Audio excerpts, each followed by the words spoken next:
Victoria Greene, Chief Investment Officer at G Squared Private Wealth and a CNBC contributor. Victoria, it's great to speak with you.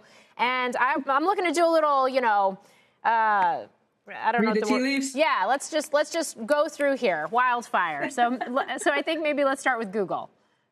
Yeah, Google has to show and protect its search. They need to say, hey, I know TikTok's out there, social media search is growing, ChatGPT is growing. We are protecting search. We're going to have 50 billion plus here. Like, they need to show that they really have AI moving. They were a little slow considering what the markets thought about Gemini. They had a few bumpy rollouts. They really seem to be hitting on all cylinders now. So yes, the expectations are high. We really want to see that Google is saying, man, AI is helping search. AI is driving higher ad revenue and higher spend there. And we're seeing better results. And we're not worried about people going to social media or to ChatGPT to search because we're better than them. And I really want that "we're better than them at search" attitude from Google on the call. Okay. How about Meta? Speaking of social media.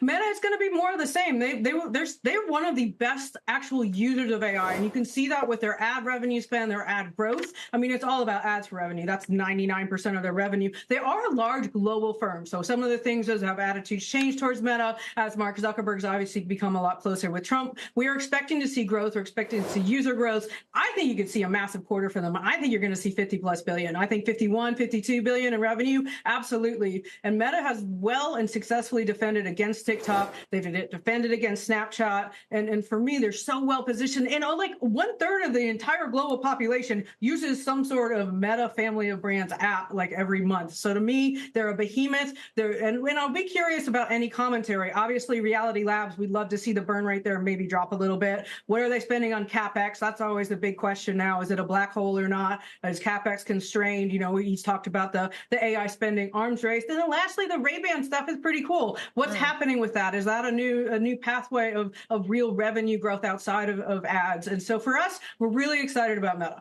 Yeah, the hardware to deliver the software. I think we're going to see more and more of that type of trends playing out here as we look to next year and beyond. Microsoft, what are your thoughts there?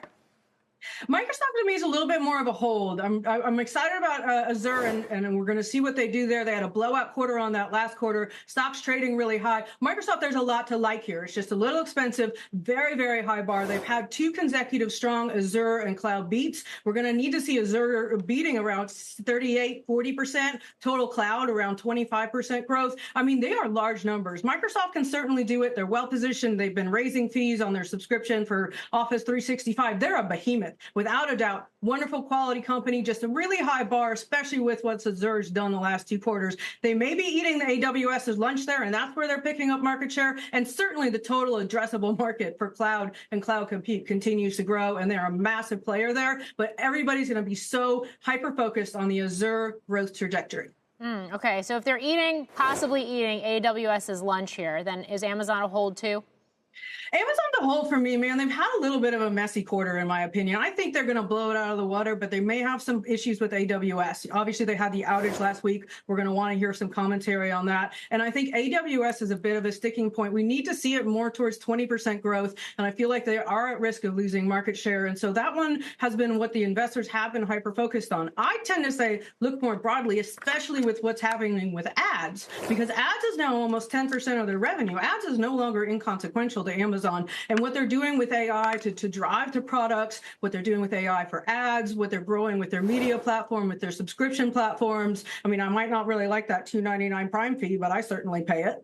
And so I look at this, and this company is so much beyond AWS, but that is where investors have been focused. I'm a little worried it might come in soft. I love this company, but for this earnings, AWS to me is a bit of a risk potentially.